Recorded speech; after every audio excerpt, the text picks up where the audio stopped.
Why was this party get into power? Hello, everyone. Clive fucking Palmer. Now, this guy's been on my radar for a while. I've seen what he's had to say and what he wants to bring in, even though he's manipulative. Anyway, I never really said anything because he never really had any political power, or any power to begin with, really, except for his own company. So, no big deal. I didn't put my opinion out there on him. Until today, when I read this story. Mining billionaire Clive Palmer has threatened to block all Abbott government legislation unless his party receives more resources and funding. Really?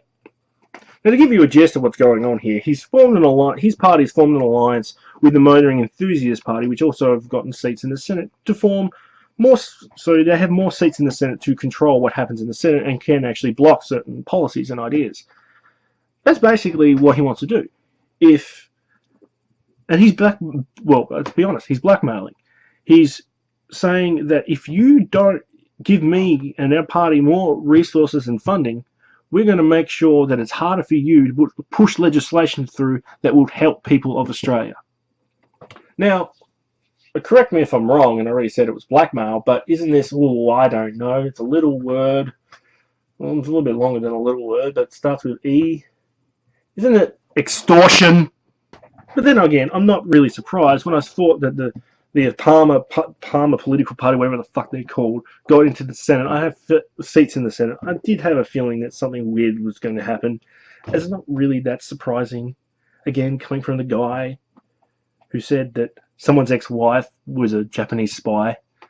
Someone who said that the elections were completely and utterly rigged so he couldn't get in to be Prime Minister. I mean, that doesn't sound like someone who's a little bit petty as well as a crazy conspiracy theorist nutjob. I mean, how long is it going to be until Clive Palmer appears on Alex Jones' radio show? Now, I mean, there's a lot of comparisons here between this and what happened in the US recently with the government shutdown. Republicans didn't want to assign funding or denied the funding from a certain perspective and didn't agree with certain things, and the government shut down. Basically, the whole core concept of him not agreeing to legislation is the same sort of situation. Now, I don't know if it's going to go as far as a government shutdown, but it's still extortion. It's still blackmail. It's still fucking illegal. And here's the thing I don't understand. Clive Palmer is a fucking billionaire. He started his own political party with his own funding. I'm sure there was a little bit of funding on the side, but basically his own funding. Now, the way it works for funding in political schemes is really, you go out and you have certain, I can't think of the words, but you have these, far out. You get money from big companies and organizations that fund what you do, and they may agree or they may agree with what you do and give you funding and all that. Palmer started his party with that, as well maybe as a little bit of his own money. Why doesn't he put some of his own money into his party, creating more funding and therefore get more resources? Maybe that's just too, I don't know, logical. Now, I know there's some people that were actually going to vote for the Palmer Party or whatever it's called. And he seemed to be for the everyman and all that kind of shit. For the working man and the working person, blah, blah, blah. No. I mean, think of it this way.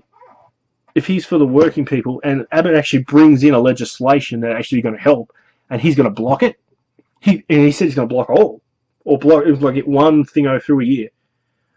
But if he's going to block certain policies and there's something that could actually help the working class and he blocks it, which he will, by the way, because he's everyman sort of thing, or the working class, is completely and utterly bullshit. He doesn't give a fuck about you. He's a manipulative arsehole. That's what he did. He manipulated people into thinking that he was for the working class, when he's not for the working class. He's about his own bottom dollar. That's what he's about. That's Clive fucking Palmer. Think Rich Texan from The Simpsons. That's Clive Palmer. Clive Palmer, you seem to think, and just trying to be a greedy arsehole, money is power. I hope from what comes of this story, you find out that money is not power.